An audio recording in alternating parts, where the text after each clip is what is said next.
Hi friends, ಎಂಪೀಸ್ ಕಿಚನ್ಗೆ ಸ್ವಾಗತ. ನಾವು ಇವತ್ತು ನಮ್ಮ ಯೂಟ್ಯೂಬ್ ಅಲ್ಲಿ ಕೊಪ್ಪಳ ಸೈಡ್ ಮಾಡೋ ಜೋಳದ ರೊಟ್ಟಿನ ಮಾಡಿ ತೋರಿಸ್ತಾ ಇರೋಂಥದ್ದು. ತುಂಬಾ ಈಸಿಯಾಗಿ ಮಾಡೋದನ್ನ ಹೇಳ್ಕೊಡ್ತಾರೆ. ಇವ್ರು ನಮ್ಮ ಫ್ರೆಂಡ್ ಗಂಗಾ ಅಂತ ಹೇಳ್ಬಿಟ್ಟು ಇವತ್ತು ಇವರೇ ಹೇಳ್ಕೊಡ್ತಾ ಇರೋಂಥದ್ದು. ಬನ್ನಿ ನೋಡೋಣ.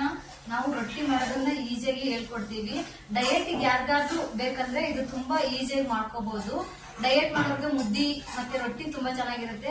ಯಾರಿಗೆಲ್ಲ ರೊಟ್ಟಿ ಮಾಡಕ್ ಕಷ್ಟ ಅಂತ ಹೇಳ್ತಿರೋ ಅವ್ರು ಬನ್ನಿ, ತುಂಬಾ ಈಸಿಯಾಗಿ ಹೇಳ್ಕೊಡ್ತೀವಿ. ಎಷ್ಟೋ ಜನಕ್ಕೆ ರೊಟ್ಟಿ ತಿನ್ಬೇಕಂತ ಆಸೆ ಇರುತ್ತೆ, ಔಟ್ಸೈಡ್ ಹೋಗಿ ಹೋಟೆಲ್ ತಿಂತೀರಾ, ಅದು ಎಷ್ಟೊಂದು ಕಾಸ್ಟ್ಲಿ ಅಲ್ವಾ. ಬನ್ನಿ ಈಗ ಈಸಿಯಾಗಿ ಮಾಡೋದನ್ನ ಹೇಳ್ಕೊಡ್ತೀವಿ. ಈ ವಿಡಿಯೋ ನೋಡ್ತಾ ಇರೋ ಎಲ್ಲರೂ ಏನಾದ್ರೂ ನೀವು ಉತ್ತರ ಕರ್ನಾಟಕದವರಾದ್ರೆ UK ಅಂತ ಹೇಳ್ಬಿಟ್ಟು ಕಮೆಂಟ್ ಮಾಡಿ ಪ್ಲೀಸ್, ಮರಿಬೇಡಿ. ನಮ್ಗೆ UK ಉತ್ತರ ಕರ್ನಾಟಕ ಅಂದ್ರೆ ಸ್ವಲ್ಪ ಜಾಸ್ತಿನೇ ಅರಿಕೆ, ಆಯ್ತಾ. ಈ ತರ ಈಜಿ ರೆಸಿಪಿ ಏನಾದ್ರು ಬೇಕಾದ್ರೆ ಎಂಪೀಸ್ ಕಿಚನ್ ನ ಸಬ್ಸ್ಕ್ರೈಬ್ ಮಾಡಿ, ಮರಿದೀರಾ.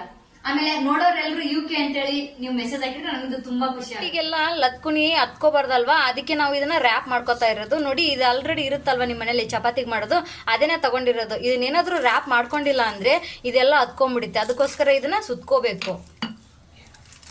ಈ ತರ ಕಟ್ ಮಾಡ್ಕೋಬೇಕು, ಅದ್ರ ಸೈಜ್ ನೋಡ್ಬಿಟ್ಟು. ಸುಕ್ಕು ಬರ್ದೇ ಇರೋ ರೀತಿ ಇದನ್ನ ಈ ತರ ಸುತ್ಕೊಬೇಕು. ಸುತ್ಕೊಂಡ್ಬಿಟ್ಟು 2 ರಬ್ಬರ್ಗಳನ್ನ ಹಾಕೋಬೇಕು. ನೋಡಿ ಎಷ್ಟು ಈಸಿಯಾಗಿ ತೋರಿಸ್ತಿದ್ದಾರೆ. ನಮ್ಗೆ ಇದೆಲ್ಲ ಗೊತ್ತೇ ಇರಲಿಲ್ಲ.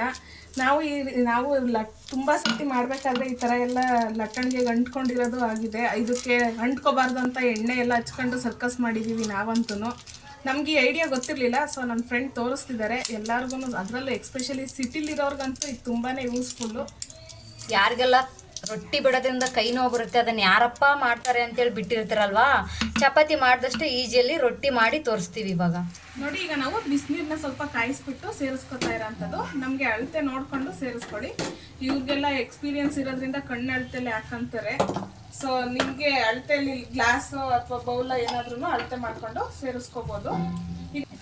ನೋಡಿ, ನಾವೀಗ ನೀರ್ನ ಕಾಯ್ಸಕ್ ಇಟ್ಟಿದ್ದೀವಿ.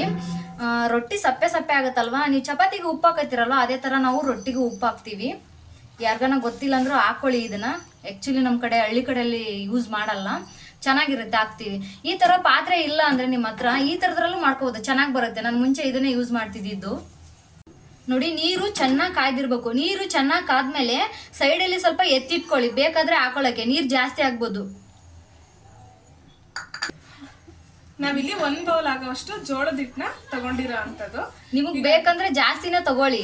ನೀರು ಜಾಸ್ತಿ ಹಾಕೊಂಡು ಹಿಟ್ಟನ್ನು ಜಾಸ್ತಿ ಹಾಕೊಳ್ಳಿ, ಆಯ್ತಾ. ಈಗ ಇದನ್ನೆಲ್ಲ ಸ್ವಲ್ಪ ಚೆನ್ನಾಗಿ ಮುದ್ದೆ ತರ ನಾವು ಕಲ್ಸ್ಕೋಬೇಕಾಗುತ್ತೆ.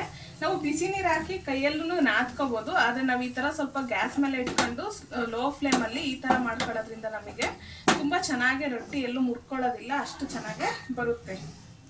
ನಾವೀಗ ತೋರಿಸ್ತಾ ಇರೋದೇ ಆಕ್ಚುಲಿ ಸಿಟಿಯಲ್ಲಿ ಇರೋರು ರೊಟ್ಟಿನೇ ತಿನ್ನಲ್ಲ, ರೊಟ್ಟಿನೇ ಮಾಡಾಕ ಬರಲ್ಲ ಅಂತವ್ರಿಗೆ ತೋರಿಸ್ತಾ ಇರೋದು.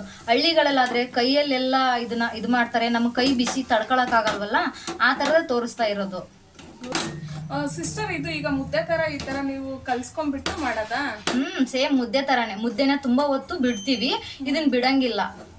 ಜಸ್ಟ್ ನೀರ್ ಹಾಕ್ಬಿಟ್ಟು ಬಿಸಿ ನೀರ್ನ ಈ ತರ ಸ್ವಲ್ಪ ಇಟ್ಕೊಂಡು 1 ನಿಮಿಷ ಬಿಸಿ ಮಾಡ್ಕೊಂಡ್ರೆ ಸಾಕು ಅಷ್ಟೇ. ಇದ್ರಲ್ಲಿ ಎಷ್ಟು ರೊಟ್ಟಿ ಆಗ್ಬೋದು? ಇದ್ರಲ್ಲಿ 4-3 ಆಗುತ್ತೆ. ದೊಡ್ಡದಾಗಿ ದಪ್ಪದಾಗಿ ಬೇಕಂದ್ರೆ 3 ಆಗುತ್ತೆ, ಚಿಕ್ಕದಾಗಿ ತೆಳ್ಳಗ್ ಬೇಕಂದ್ರೆ 4 ಆಗುತ್ತೆ. ನಮ್ಗೆ ಹೆಂಗ್ ಬೇಕೋ ಹಂಗ್ ಮಾಡ್ಕೋಬಹುದು. ಇದು ಹಿಟ್ಟು ಹಾಕಿದ್ಮೇಲೆ ಸ್ವಲ್ಪ ಗಟ್ಟಿ ಬರುತ್ತೆ, ಆಮೇಲೆ ನಾವು ಬಿಸಿ ನೀರು ಸೇರಿಸ್ಕೋಬೇಕಾಗುತ್ತೆ. ನಾವು ಈ ತರ ಸ್ಲ್ಯಾಬ್ ಮೇಲಾದ್ರೂ ಹಾಕೋಬಹುದು, ಇಲ್ಲ ಅಂದ್ರೆ ನಾವು ಚಪಾತಿ ಎಲ್ಲ ಲಟ್ಟಿಸ್ತೀವಲ್ಲ, ಲಟ್ಟಣಿಗೆ ಮೇಲೆ ಇದ್ರ ಮೇಲಾದ್ರೂ ಹಾಕೊಂಡು ಮಾಡ್ಕೋಬಹುದು. ಈ ತರ ಸ್ಲ್ಯಾಬ್ ಮೇಲೆ ಹಾಕೊಂಡ್ರೆ ನಮ್ಗೆ ಚೆನ್ನಾಗಿ ಒತ್ಕೊಳ್ಳೋದಿಕ್ಕೆಲ್ಲ ಈಸಿ ಆಗುತ್ತೆ. ನೋಡಿ, ಈ ತರ ಚೆನ್ನಾಗಿ ಮಿತ್ಕೋಬೇಕು. ಇದು ಎಣ್ಣೆ ಏನಾದ್ರೂ ಹಚ್ಕೋಬೇಕಾ ಕೈಗೆ? ನೀರ್ ಹಚ್ಕೊಂಡ್ರೆ ಸಾಕು. ನಿಮ್ಗೆ ಕೈ ಬಿಸಿ ಆದಾಗೆ ನೀರಲ್ಲಿ ಹಿಂಗ್ ಅದ್ಕೊಂಡು ಹಿಂಗ್ ಮಾಡ್ಕೋಬೇಕು. ಇವಾಗ ಕೈ ಜಾಸ್ತಿ ಸುಡೋದೇ ಇಲ್ಲ. ಅದೇ ಹಳ್ಳಿಗಳಲ್ಲಿ ಮಾಡೋದಾಗಿದ್ರೆ ನಿಮ್ಮ ಕೈ ಸುಟ್ಟೋಗ್ಬಿಡುತ್ತೆ, ಆ ಥರ ಬಿಸಿ ಇರುತ್ತೆ. ಈಗ ನಾವು ತೋರಿಸಿರೋ ಈಜಿ ಮೆಥಡಿಂದ ನೀವು ಬೇಗ ಬೇಗ ಮಾಡ್ಬೋದು, ಈಸಿಯಾಗಿ ಮಾಡ್ಕೋಬೋದು, ಕೈ ಸುಡಲ್ಲ ನಿಮಗೆ. ಈ ಥರ ಮಾಡಿಬಿಟ್ಟು ಇಟ್ಕೋಬೇಕು. ಹಾಕೊಳ್ಳಿ, ಅಮಿಕ್ಬಿಟ್ಟು ತೆಗೀರಿ, ಈ ಥರ ಬಂದ್ಬಿಡುತ್ತೆ. ಆಮೇಲೆ ಹಿಟ್ಟು ಹಾಕೊಳ್ಳಿ ಕೆಳಗಡೆ. ಹಿಟ್ಟು ಹಾಕ್ಬಿಟ್ಟು ಇದ್ರ ಮೇಲೆ ಇಟ್ಕೊಂಡು ಇದ್ರ ಮೇಲೆ ಸ್ವಲ್ಪ ಹಾಕ್ಕೊಂಡು ಹಿಂಗೆ ಬಡಿತಾ ಹೋಗಿ.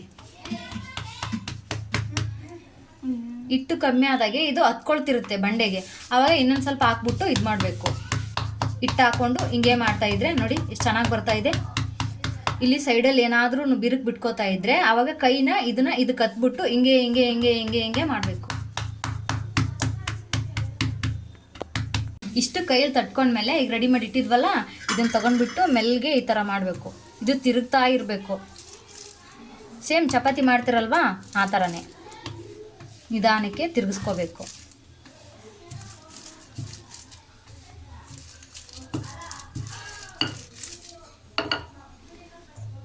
ತುಂಬ ಈಸಿ ಮೆಥಡ್ ಹೇಳ್ಕೊಡ್ತಿದ್ದೀರಾ ಸಿಸ್ಟರ್ ನೀವು. ನಮಗಂತೂ ಇದೆಲ್ಲ ಗೊತ್ತಿರಲಿಲ್ಲ. ಸೊ ನಿಮ್ಮಿಂದ ನಾವಿದಂತೂ ಕಿಚನ್ ಟಿಪ್ಸ್ನ ನಮ್ಮ ವೀಕ್ಷಕರಿಗೆ ತೋರಿಸ್ಕೊಟ್ಟಂಗಾಯ್ತು. ನೀವು ಮಾಡ್ಕೊಳ್ಳಿ, ಡಯಟಿಗೆ ತುಂಬ ಒಳ್ಳೇದಂದರೆ ತುಂಬ ಒಳ್ಳೇದು ಜೋಳದ ರೊಟ್ಟೆ. ಆಮೇಲೆ ಈಜಿಯಾಗಿ ಮಾಡ್ಬೋದು, ಬೇಗನೆ ಮಾಡ್ಬೋದು.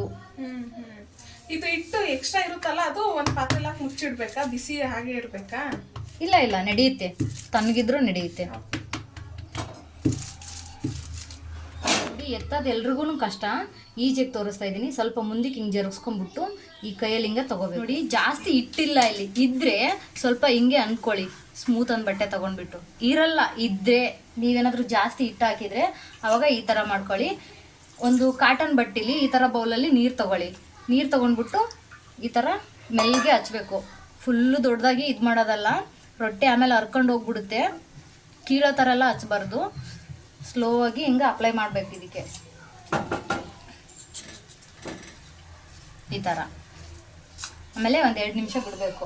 ನೋಡಿ, ಈ ಥರ ಗುಳ್ಳೆಗಳ ಥರ ಬರ್ತಾ ಇದೆ ಅಲ್ವಾ? ಸೇಮ್ ಚಪಾತಿ ಬೇಯಿಸೋ ಥರನೇ, ಸ್ವಲ್ಪ ಡಿಫ್ರೆಂಟ್ ಇದೆ ಅಷ್ಟೇ. ಈ ಥರ ಆದಮೇಲೆ ಬೆಂದಿದೆ ಅಂತ ಗೊತ್ತಾಗುತ್ತೆ. ಹಿಂಗೆ ಸ್ವಲ್ಪ ತೆಗೆದು ನೋಡಿ,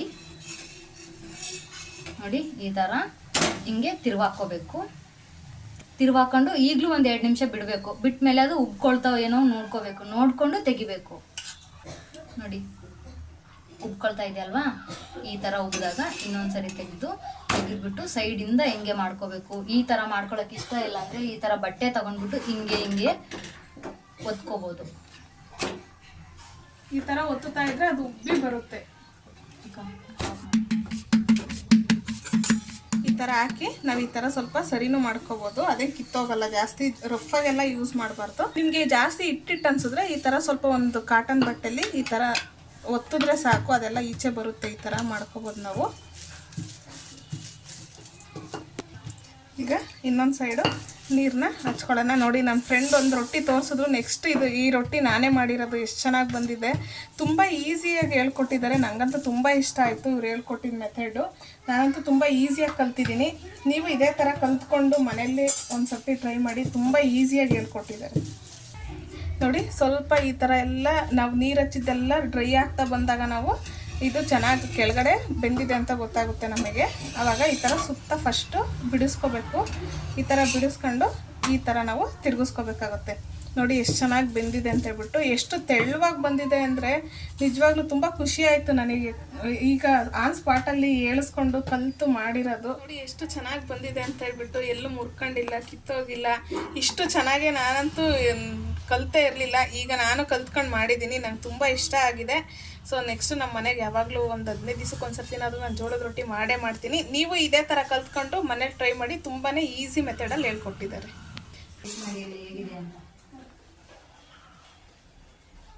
ನೋಡಿ, ಇದಕ್ಕೆ ಪಲ್ಯ ಇದನ್ನೇ ಮಾಡ್ಬೇಕು ಅದನ್ನೇ ಮಾಡ್ಬೇಕಂತ ಇಲ್ಲ. ಚಪಾತಿ ಏನ್ ಪಲ್ಯ ಮಾಡ್ತಾರಲ್ಲ ಅದೆಲ್ಲ ಪಲ್ಯನೂ ಮ್ಯಾಚ್ ಆಗುತ್ತೆ. ಬೇಕಿದ್ರೆ ಒಂದ್ಸರಿ ಮಾಡಿ ನೋಡಿ, ತುಂಬಾ ಚೆನ್ನಾಗೇ ಇರುತ್ತೆ. ತುಂಬಾ ಚೆನ್ನಾಗಿ ಬಂದಿದೆ. ಚೆನ್ನಾಗಿ ಬಂದಿದ್ಯಾ? ನೋಡಿ, ಸಾಫ್ಟ್ ಆಗಿ ಎಷ್ಟು ಚೆನ್ನಾಗಿ ಬಂದ್ಬಿಟ್ಟಿದೆ. ಓ, ಇದು ಮಾತ್ರ ಒಂದ್ ಕಟಕ್ ಬಂದ್ಬಿಟ್ಟಿದೆ. ಇದರಿಂದ ನಮ್ಮ ಉತ್ತರ ಕರ್ನಾಟಕದಲ್ಲಿ ಫೇಮಸ್ ಆಗಿರೋ ಒಂದು ಗಾದೆ ಹೇಳ್ತೀನಿ. ಕಟ ರೊಟ್ಟಿ, ಕಡ್ಲಿ, ಚಟ್ನಿ ಕಟ್ಕೊಂಡು ಹೋಗಂದ್ರೆ ಸೆಟ್ಕೊಂಡು ಹೋಗ್ತಾನೆ, ಆ ತರ.